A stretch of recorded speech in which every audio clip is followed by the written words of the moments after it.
Hello my dear students, आज एक बार फिर से हाजिर हैं आपके इस यूट्यूब चैनल पर आज एजुकेशन आप तक में। और दोस्तों आज हम लैंग्वेज फर्स्ट जो आपका पेपर आया था 24 तारीख को उसका सॉल्यूशन करने वाले हैं।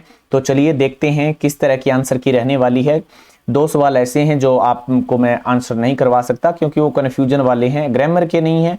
वो किसी सिद्धांत पर आधारित किस व्यक्ति ने कहे थे, वोट जो नामक व्यक्ति था उस पर आधारित है। तो वो कई कन्फ्यूजन ऑप्शन है, वो बात करेंगे कैसे हैं क्योंकि उनमें कई आंसर हो सकते हैं। तो चलिए देखते हैं, वो डिपेंड करेगा कि वो कौन सा बोर्ड कौन सा चूज करता है। तो पहला क्वेश्चन आपके सामने ये रहा, leading from simple to complex is used in the principle of, यानी किस सिद्धांत के तहत या आप इसका यूज करते हैं सिंपल टू कॉम्प्लेक्स का। तो पहला ऑप्शन ग्रेडेशन है, ये नहीं होगा दोस्तों।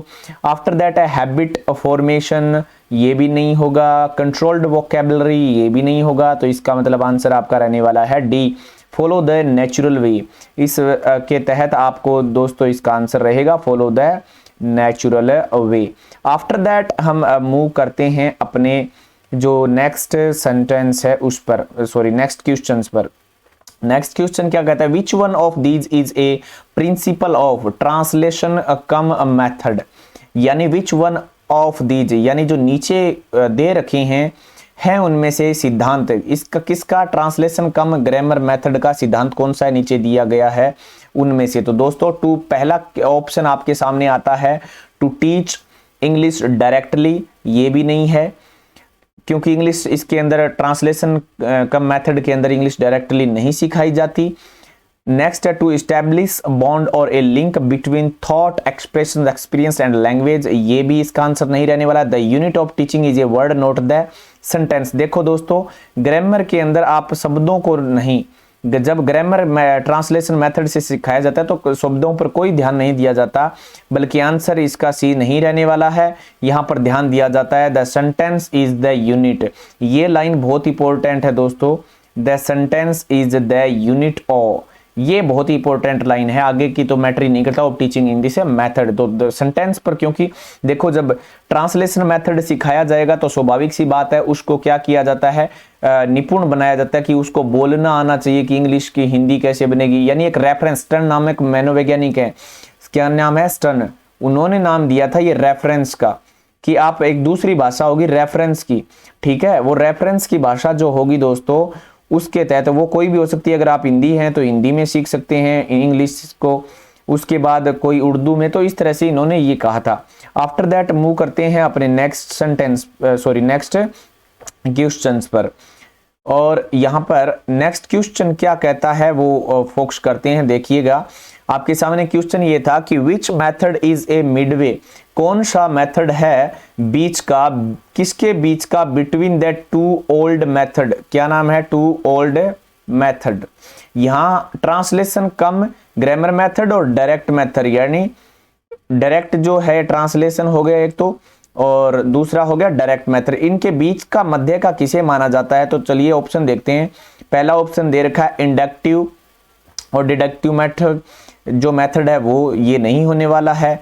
यहाँ पर ऑप्शन आपका रहेगा बी, बाइलैंग्वेज मेथड, यानी दो भाषाओं का, यहाँ पर जो हम दो भाषाओं के मध्य से सीखते हैं। बाइलैंग्वेज, बाई का मतलब होता है दोस्तों दो, याद रख लेना किसी भी वर्ड में आए इसका अर्थ दो ही होता है। लिंग्विल मतलब जो भाषा आप बोलते हैं, मेथड ये इसका मिडवे होता है, किसका, ट्रांसलेशन ग्रामर मेथड का और डायरेक्ट मेथड का।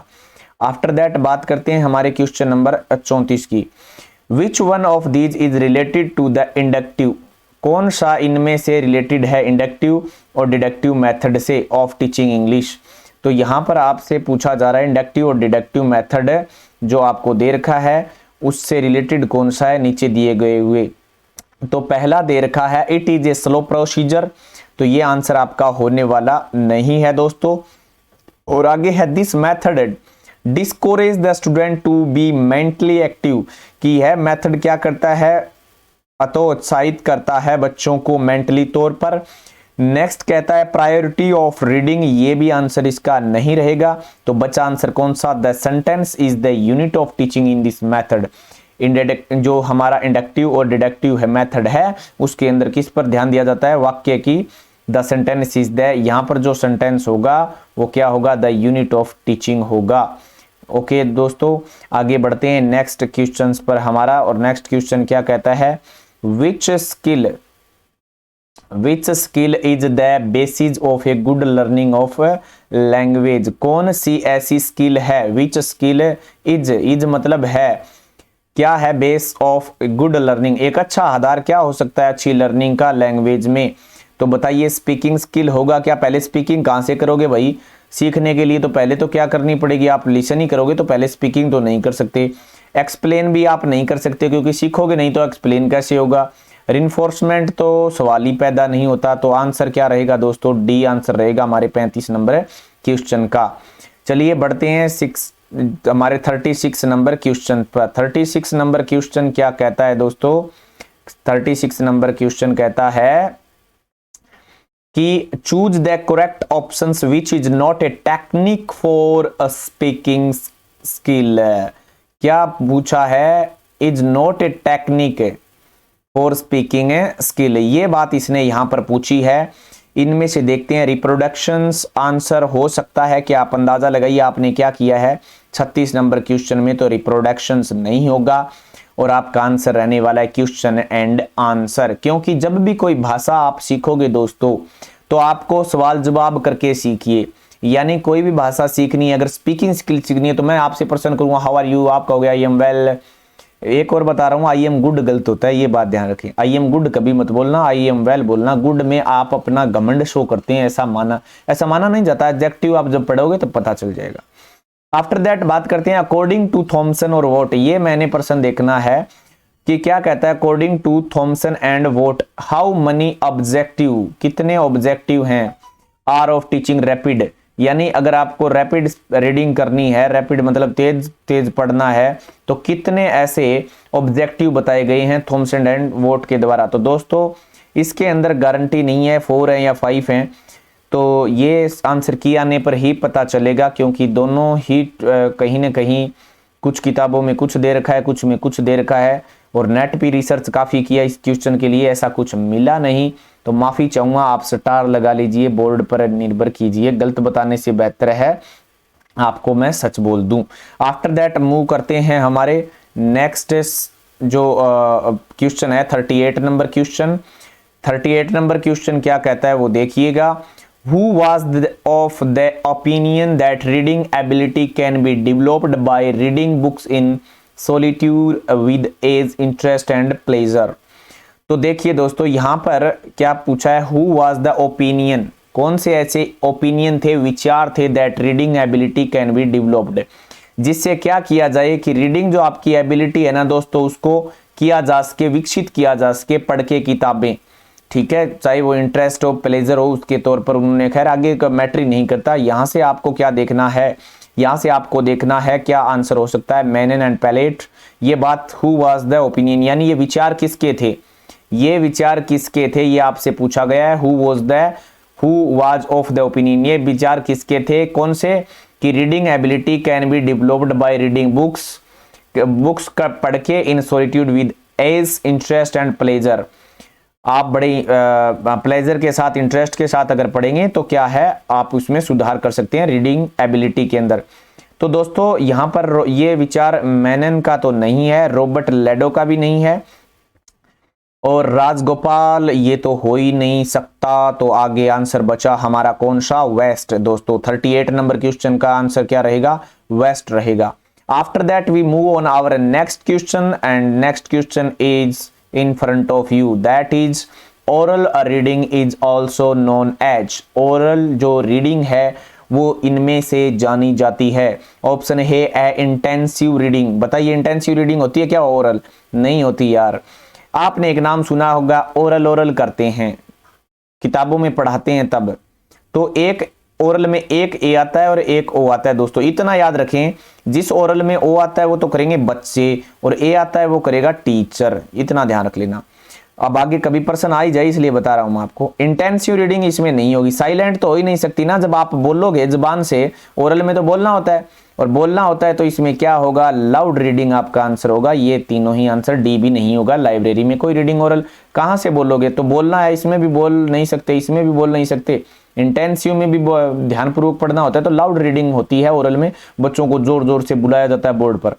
After that move on our next question that is a 14 number checklist rating scale, checklist rating scale, sorry checklist rating, checklist हो गया, रेटिंग स्केल हो गया, interview schedule and anecdotal records are tools for. ये जो tools किसके लिए होते हैं बताइए, कौन सी आपके काम आते हैं? समेटिव असेसमेंट बनाने के काम आते हैं, इंफॉर्मेटिव असेसमेंट के लिए काम आते हैं, एनुअल असेसमेंट के या फॉर्मेटिव असेसमेंट के? मुझे ऑप्शन आप बताइए कि कौन सा इसका आंसर हो सकता है। तो दोस्तों इसका आंसर एनुअल भी नहीं होगा, इंफॉर्मेटिव भी नहीं होगा और समेटिव भी नहीं होगा। इसका आंसर होगा फॉर्मेटिव असेसमेंट। ओके दोस्तों, फॉर्मेटिव असेसमेंट होगा इसका। After that we move on our 41 number question, that is which of these is not a technique of evaluations। evaluation मतलब जब हम आपका टेस्ट लेते हैं, पेपर लेते हैं, वो इनमें से जो आपका पेपर लेते हैं हम, शिक्षण मतलब जैसे मान लीजिए आपका ज्ञान जानना है कि आपको कितना हुआ, मैंने 2 लेसन पढ़ा दिए आपको मान लीजिए, तो अब मैं आपका टेस्ट लूंगा तो मुझे इनमें से कौन सी टेक्निक नहीं अपनानी है, मतलब इनमें से 3 अपनानी है, 1 नहीं अपनानी। तो मैं एक बात बोलूं दोस्तों, ये चारों ही अपने आप में आती हैं, तो इसलिए मैं कह रहा था पता नहीं सरकार कौन सा मानने वाली है, वो तो आपको डिपेंड रहने पड़ेगा। तो ये वो दूसरा क्वेश्चन था जिस पर आपको डिपेंड रहना है। अब आगे बढ़ते हैं हमारे नेक्स्ट पेज नंबर 3 पर और क्वेश्चन नंबर देखते हैं 42 and 42 is in front of you. Checklist all technique, यानी देखिए चेकलिस्ट, जो checklist technique is used for evaluations. तो देखिए किस तरह से यूज की जाती है चेकलिस्ट टेक्निक को। Result, attendance, participations in game sports ये है, या interest, attitude, values of the students है, सी है of significant event and work performance of the students, या नो। नो तो नहीं होगा, डी आंसर तो इसका कभी भी नहीं होगा दोस्तों। मुझे बताइए इसका आंसर कौन सा हो सकता है? ऑफ सिग्निफिकेंट भी नहीं होगा, इंटरेस्ट, एटीट्यूड भी नहीं होगा, इसका आंसर होगा ए, रिजल्ट, अटेंडेंस। ये सब बातें चेकलिस्ट टेक्निक में आपको रखनी होती हैं, गेम स्पोर्ट्स जो भी आप अपनाते हैं उसके तौर पर। After that we move on our next question and that is 43 number question and 43 number question is that in front of you. क्या कहता है?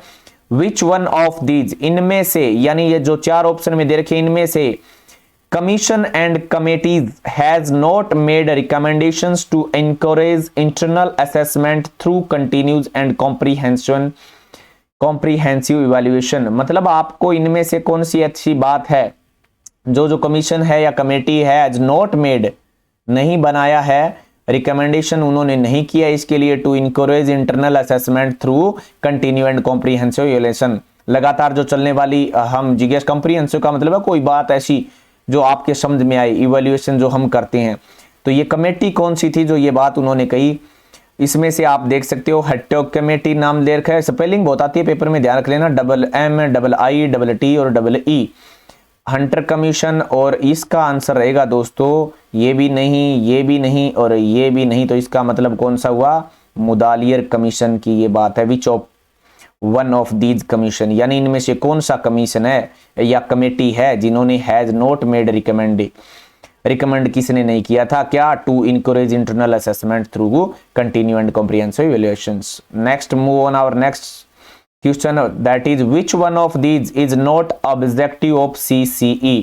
इनमें से CCE का ऑब्जेक्टिव कौन सा नहीं है? To make the process of teaching and learning a teacher centre activity. तो दोस्तों बिल्कुल यही आंसर आना है, ए टीचर सेंटर एक्टिविटी। इसका क्या नहीं है? ऑब्जेक्टिव नहीं है।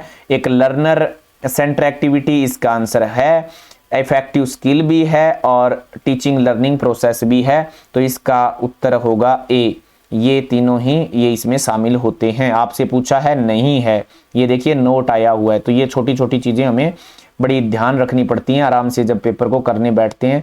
Read the passage and answer the question number 45 से लेकर 49। हम ये नहीं पढ़ते, मैं आपको आंसर की सीधा ही बता रहा हूं।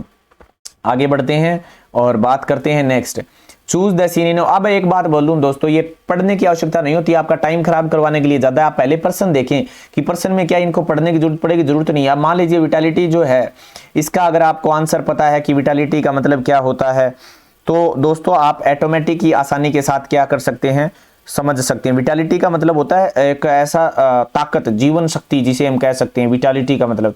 अब हमें ये देखना है इसका इससे मतलब क्या होगा, एनर्जी। तो मुझे ये बताइए क्या एनर्जी इसका ऑप्शन हो सकता है क्या? हम जो सवाल नंबर पढ़ रहे हैं वो है हमारा 45 नंबर। 45 का मतलब, या मैंने कहा ताकत, जीवन में ताकत अगर आपकी आएगी तो एनर्जी कहां से आएगी, यही आएगी। तो इसका आंसर ये एनर्जी रहने वाला है दोस्तों। इसमें टॉर्पिडेट होना यानी इसका मतलब होता है सुस्त होना। क्या होता है इसका अर्थ दोस्तों? सुस्त हो जाना, सुस्त पड़ना, एक ही बात है। तो ये इसका आंसर नहीं हो सकता था। एक हमने क्या है लेथर्गी पढ़ा, जिसके अंदर इसका अर्थ भी क्या होता है, यही होता है सेम, सुस्ती आ जाना। और ये तो आपको पता है कोई चीज जो भारी प्रकट हो आपके अंदर, एक्सटर्नैलिटी, एक्सटर्नल हो। अब आगे बात करते हैं 46 नंबर क्वेश्चन पर। Choose the antonym for the word anguish. Anguish का अर्थ पहले आपको जानना होगा और फिर इसका उल्टा बताना होगा। किसका उल्टा बताना होगा दोस्तों? एंग्विश का आपको उल्टा बताना होगा। एंग्विश का मतलब क्या होता है? पेन होता है, यानी दर्द, पीड़ा, जो भी आप बोलते हो दोस्तों, पेन कह सकते हैं और पीड़ा कह सकते हैं। अब पीड़ा तो इसका आ नहीं सकता, तो क्या आंसर आ सकता है आप मुझे बताइए। चलिए आंसर देखते हैं। पहला एक्सटेसी शायद हो सकता है या नहीं हो सकता, तो बिल्कुल इसका आंसर यही होने वाला है। ठीक है दोस्तों, जिसका अर्थ पीड़ा नहीं होगा, इसका मतलब यही सोच लो। अगर दर्द नहीं होता तो आपके अंदर क्या आ जाता है, आप सोच के देखिएगा। और आगे बढ़ते हैं हम हमारे नेक्स्ट क्वेश्चन नंबर जो हमारा आने वाला है अभी 47 नंबर पर। ये देखते हैं पेज नंबर 47 और बढ़ते हैं इस प्रश्न पर। Choose the correctly spelled word. ये तो आप मोबाइल में भी देख सकते हैं, अगर इनको सबको कॉपी पेस्ट करोगे तो दोस्तों पता चल जाएगा आपको आसानी से, क्योंकि वो गलत रेड कलर आ जाता है लिखा हुआ। तो इसमें दोस्तों इसकी पिक्चर की जो स्पेलिंग है वो सही है, बाकी सबकी गलत है। इसकी भी स्पेलिंग गलत है, इसकी भी गलत है, और रिजोल्यूशंस की भी स्पेलिंग गलत है। बहुत इजी सा क्वेश्चन था। After that we move on our next question, that is adverb for the word disruptive की एडवर्ब, जो एडवर्ब है वो पूछी है। तो दोस्तों इसका हो जाएगा बी आंसर। ठीक है, VELY, इसके पीछे LY जुड़ जाएगा। और आपको पता है LY से ही आप बनाते हैं, तो इजी सा ही क्वेश्चन था, ज्यादा टफ नहीं था। 49 क्वेश्चन नंबर आता है हमारे सामने, that is called a tendency to do nothing और टू रिमेन अनचेंज्ड। एक ऐसी चीज जो हमेशा बदले न। ए टेंडेंसी मतलब एक ऐसा प्रचलन चल पड़ा कि टू डू नथिंग, कुछ नहीं होगा अब तो, अब कुछ नहीं बदलने वाला है। अब इस पूरे शब्द को लिखने की बजाय ये ऐसे प्रश्न क्यों आते हैं कि आप इतनी लंबी लाइन लिखने की बजाय आप इन सब का एक नाम दे सकते हो। वो कौन सा है? एंग्विश है, डिसरप्टिव है, फर्मेंट है, इनर्सिया है। इनमें से आपको बताना है। इनर्सिया का मतलब होता है जो माय डियर स्टूडेंट, निष्कर्ष, निष्क्रियता, यानी आदमी वैसे ही पड़ा रहे, कुछ करे न, निष्क्रियता, ऐसा इसका हिंदी में अर्थ होता है। ठीक है दोस्तों, फर्मेंट जो है उसका मतलब होता है उत्तेजना। तो क्या इसका ये आंसर हो सकता है? ये तो कभी नहीं होगा फर्मेंट का, तो इसका आंसर है ये नहीं हो सकता। ये बात ध्यान रखें। इसके बाद है डिसरप्टिव। ठीक है दोस्तों, और एक इसका मतलब भी बता देता हूं। चलो, इसका बी जो डिसरप्टिव है, इसका मतलब होता है उत्तेजना होना। ठीक है दोस्तों, सॉरी, हानिकारक। क्या होगा? हानिकारक। ये इसका आंसर होगा दोस्तों। और आंसर नहीं हो रहा, सॉरी, इसका हिंदी बताया है मैंने, ये भी इसका आंसर नहीं रहने वाला। अब मुझे बताइए, ये दो शब्द आपके सामने हैं, एंग्विश और इसके। एंग्विश का मतलब ये भी मैंने पहले ही बताया था, पीड़ा होता है। तो इसमें से आपका 49 नंबर क्वेश्चन का आंसर क्या होने वाला है? तो इसका होने वाला है, देखिए, टेंडेंसी टू डू नथिंग, कुछ न करने, मतलब निष्कर्ष पड़ा रहता है, निष्क्रिय है, वो काम ही नहीं करता। तो इस तरह का इसका ये आंसर हो जाएगा। After that we move on our next question number 50।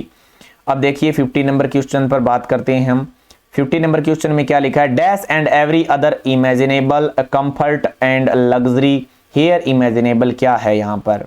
Imaginable का बताना है आपको। क्या है? एक नाउन है? नाउन तो नहीं है यार, एबल लगा हुआ है, नाउन हो ही नहीं सकता। कंजंक्शन भी नहीं है क्योंकि एंड है, कंजंक्शन तो यहाँ काम कर रहा है। एडवर्ब भी नहीं है क्योंकि कोई क्रिया की विशेषता नहीं बताती। तो क्या है? ये एक एडजेक्टिव का काम है। कर रहा है दोस्तों। Choose compound adjective from the phrase well bread का मतलब होता है दोस्तों अच्छा पिता, अच्छे माता पिता। तो यहां पर आपको आसानी के साथ पता चलेगा क्या, बताइए मुझे क्या पता चलेगा। चूज कंपाउंड एडजेक्टिव, कंपाउंड मतलब दो जुड़े हुए एडजेक्टिव, तो यहां पर कौन कौन से जुड़े हुए हैं, वेल पेरेंट्स जुड़े हुए हैं, वेल ब्रेड दिए हैं, वेल ये तो बहुत इजी था, आपका आंसर हो जाएगा वेल ब्रेड। 51 नंबर क्वेश्चन का बी आंसर आपका होने वाला है। We move on our next sentence दोस्तों, sorry next question, question number 52 number question में बताते हैं which one of these phrase has a determiner. Determiner कौन सा है, डिटरमिनर बोलते हैं इसको। ये जो मॉडर्न अंग्रेजी है उसकी देन है, पहले नहीं था ये। क्यों नहीं था ये, जब मैं टॉपिक कराऊंगा आपको कल या परसों तब पता चलेगा क्यों इसका नाम पड़ा ये डिटरमिनर। पहला है but they simply cannot give, इसमें तो कोई डिटरमिनर है नहीं। After the rich can provide their children all they need, yes बिल्कुल। यहां एक नई बात बताऊंगा मैं आपको, कौन सा है पहला, तो डिटरमिनर कौन सा है पहले ये बताओ। ये आर्टिकल देखो, ये रहा, ये डिटरमिनर है। आर्टिकल डिटरमिनर के अंदर आते हैं, आपको पता होना चाहिए। पहले ये अंग्रेजी में आते थे एडजेक्टिव में, मॉडर्न इंग्लिश में आते हैं डिटरमिनर में, और पुरानी इंग्लिश में आते थे एडजेक्टिव में दोस्तों। तो अब सुनो मैं क्या बता रहा हूं, ये एडजेक्टिव है यहाँ पे, ये किस आधार पर है एडजेक्टिव, सॉरी डिटरमिनर है ना। अब सुन लो मेरी बात, अगर ये पूछे कि पहले ये एडजेक्टिव में पढ़े जाते थे, लेकिन वर्तमान इंग्लिश में अगर आ जाए, एमएचएम एक टॉपिक होता है, अगर उसके आधार पर आए या कुछ भी पूछ लो, यहां पर आपसे पूछा जाए ये एडजेक्टिव है या एडवर्ब ऐसा कुछ हो, तो यहाँ ये आर्टिकल नहीं है ना ही डिटरमाइनर है, ये यहाँ एडवर्ब का काम कर रहा है। अजीब सा लग रहा होगा ना आपको, क्यों कर रहा है, देखो ये विशेषण की विशेषता बताने वाले एडवर्ब होते हैं, ये एडवर्ब है। यहाँ ध्यान रखना, ये नई चीज बताना चाहता था कभी, क्यों है एडवर्ब। अब यहां पर एक पीपल नाम छुपा हुआ है, ये एक नॉमिनल, ये एडजेक्टिव है, ये नॉमिनल नाउन की तरह काम कर रहा है, यानी नाउन के जैसा। तो यहाँ पीपल नाम छुपा हुआ है, वो अंडरस्टूड है। द रिच यानी जितने भी अमीर लोग हैं, can provide their children all they need, उनको वो चीजें देनी चाहिए जो उनको जरूरत है बच्चों को। आगे बढ़ते हैं, ये यहाँ ग्रामर का टॉपिक नहीं है, आपके सवाल करवाने जरूरी हैं फटाफट, बाकी जल्दी भी आप है तो आप इजी तरीके से आप कर सकते हो। आगे बढ़ते हैं, आगे लिख रखा है क्या, the children who are wrote up, यानी वे बच्चे हु आर रोट अप जिनका पालन पोषण किया जाता है almost entirely by hired attendants develop a twist personality. तो विच टेंस इज यूज्ड, इसमें टेंस पूछा है आपको, और टेंस किस में पूछा है ये देखो। हमेशा याद रखना जीवन में, मैंने क्या बताया आपको, मेरे टेंस मेरे पिछली वीडियो में देख लेना, हमेशा पहली वर्ब टेंस बताएगी, याद रख लेना, और यही वर्ब कहलाती है फाइनाइट वर्ब। अब ये आर दिख रहा है, ये टेंस तो प्रेजेंट हो गया पक्का, तो अब देखो परफेक्ट ये हो ही नहीं सकता, ये याद रख लो, जब भी इज एम आर आ गया परफेक्ट कभी नहीं हो सकता, एज आएगा, पास्ट हो ही नहीं सकता। अब बच्चे 50% प्रायिकता होगी। कंटिन्यू, आईएनजी है नहीं, आईएनजी नहीं है, आईएनजी नहीं है, तो इसका मतलब ये क्या है, इंडेफिनिट है, पैसिव वॉइस बनाया हुआ है दोस्तों। पैसिव वॉइस आपने देखी होगी, फर्स्ट फॉर्म के साथ इज एम आर लगता है, क्या लगता है, इज एम आर। सेकंड के साथ क्या लगता है, वोजवर, क्या लगता है दोस्तों, वोजवर। थर्ड के साथ बीन, थर्ड के साथ क्या लगता है, बीन। फोर्थ के साथ क्या लगता है, बीइंग। और फिफ्थ वर्ब होती है, सॉरी कौन सी होती है फिफ्थ, एस या ईएस वाली, ये इसी में ही मान लो एक बार, तो इजेमार लगता है, मॉडल के साथ लगता है बी। तो ये हो गया सारा खेल इसमें। आगे बढ़ते हैं हमारा, और नेक्स्ट बात करते हैं हमारे नेक्स्ट पेज के ऊपर। अब आगे है which of the following has the 3 degree of the adjective in their correct form. 54 number question कहता है दोस्तों कि आपके इस फॉर्म के अंदर डिग्री कौन सी है, बताइए मुझे। डिग्री, डिग्री किस में है, तो सिंपल, मोर सिंपल कभी होता ही नहीं है यार। लिटिल लेस लिस्ट हो सकता है, बी है रिच मोर रिच, ये नहीं होता। एक्सपेंसिव ये भी नहीं होता, तो लिस्ट, लिटिल लेस और लिस्ट, इसका सही आंसर सी होगा। ठीक है दोस्तों। After that choose the correct interrogative sentence, और इंटेरोगेटिव देखते हैं, हैज बीन, हैड बीन, ये स्ट्रक्चर ही गलत होता है। क्या होता है इंटेरोगेटिव का, क्या होता है, हेल्पिंग वर्ब प्लस एस यानी सब्जेक्ट, फिर क्या होगा, मेन वर्ब, इस तरह का एक स्ट्रक्चर होता है हमारा। तो देखो व्हाट बीन ये नहीं होगा, इस तरह से हाउ हैड बीन ये भी नहीं होगा क्योंकि इट यहां दे दिया, ये यहाँ इसके बाद में हेल्पिंग वर्ब के बाद में यहाँ फंसाता तो भी मान जाते थोड़ा बहुत। ये देखो हैड आ गया, हेल्पिंग वर्ब आ गई, इट आ गया, सब्जेक्ट आ गया, बीन आ गया, ये वर्ब आ गई, रेनिंग आ गया, फॉर लॉन्ग टाइम। तो यहाँ पर आंसर रहेगा आपका डी आंसर सही है। बाकी ये आंसर गलत, ये गलत और ये भी गलत। Move on our next question, that is called, क्या कहलाता है ये देखते हैं। अब क्या कहता है, कहलाता तो पता नहीं। आफ्टर दैट ये देखिए पर्सन नंबर है admittance dash to him by the guard, यानी अब आप जब कहीं जाते हो किसी के अंदर एंट्री करते हो तो वहां पर आपको गार्ड के द्वारा क्या कर दिया गया, मना कर दिया गया। तो आप अकेले ही हैं, आप अकेले हैं तो यहाँ पर हो जाएगा वाज रिफ्यूज्ड, पास्ट टेंस की बात आ रही है यहाँ पर, क्योंकि आर होगा नहीं, प्लूरल आ गया तो प्लूरल वैसे नहीं हो सकता, विल भी वैसे नहीं होगा, वर हो नहीं सकता प्लूरल, तो इस कारण इसका आंसर रहेगा वाज। आगे बढ़ते हैं दोस्तों और आगे देखते हैं हमारा नेक्स्ट क्वेश्चन नंबर 56 नंबर 56 के बाद है 57। 57 में कहता है नरेशन पूछी हुई है, नरेशन का सवाल है। देखिए इनडायरेक्ट स्पीच पूछा है आपसे और क्या कहता है देखते हैं। So help me heaven he cried I will never steel again. अब इस तरह के प्रश्न करने के लिए आपको कई चीजें देखनी होती है। पहली देखो आई है ना, ये कह बात कौन रहा है, ये कह कौन रहा है, ये ही तो बोल रहा है ना, ही चिल्लाया है कि हाई, तो ही चिल्लाया तो ये आई इसके अनुसार होगा, तो ये ही तो होगा ही होगा। अब आप इसमें देखो यहाँ कहाँ ही नहीं है, तो ये नहीं है पक्का, ठीक है, ये हो सकता है आंसर, एक बार छोड़ दीजिए। अब इसमें तो देखो आधा वाक्य आधा दिया है, he called upon heaven to never steal, ये बाकी खा गया बेचारे का। इसके बाद he called upon to witness his resolve not to never steal, या नोट नॉट और आ गया, तो ये भी नहीं हो सकता, नोट का नाम होता है पार्टिकल, ठीक है। और अब बचा कौन सा आंसर है इसका, ये he called upon heaven to witness his resolve never to steal again, ये इसका आंसर हो जाएगा 57 नंबर का बी आंसर होने वाला है दोस्तों। Move on our next question 58 number, choose affricate sound. Affricate total कितने होते हैं पता है, 9 के आसपास आपके एफ्रिकेट्स होते हैं, उसमें से आपको बताने हैं इसमें से कोई 2। कौन कौन से हैं, एम एन नोजल होते हैं भाई, ये तो नोजल होते हैं, ये भी नहीं होते, ये भी नहीं होते, इसमें तो थे आया हुआ है, तो च और जय यहाँ पर आंसर हो जाएगा, एफ्रिकेट्स कहलाते हैं। जब आप फोनेटिक करोगे तब पता चलेगा। आगे है नाम देखिए गुटेशन, गुटेशन फोनेटिक पूछिए गुटेशन की, इसमें से कौन सा हो सकता है गुटेशन का, ये भी नहीं होने वाला है।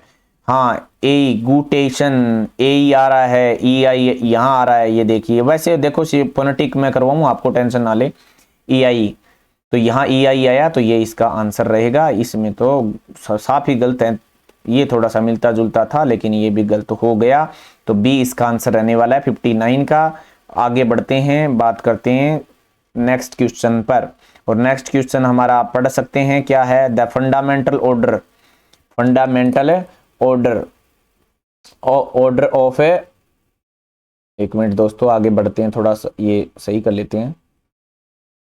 Fundamental order of listening speaking reading and writing should be followed, ये LSRW किसके शुड बी फॉलोड यानी फॉलो किए जाने चाहिए। It is the general characteristics of, किसके ये विशेषता है, LSRW अपनाने की विशेषता किसकी है, प्रिंसिपल ऑफ सिलेक्शन की है, या प्रिंसिपल ऑफ ग्रेडेशंस की है, प्रिंसिपल ऑफ हैबिट फॉर्मेशंस की है, फॉलो द नेचुरल वे की है। 60 नंबर क्वेश्चन का आंसर क्या होगा, तो प्रिंसिपल ऑफ सिलेक्शन की तो नहीं होगी, ग्रेडेशंस की भी नहीं होगी, प्रिंसिपल ऑफ हैबिट की तो होनी नहीं है, तो फॉलो द नेचुरल वे, ये नेचुरल वे होता है दोस्तों LSRW।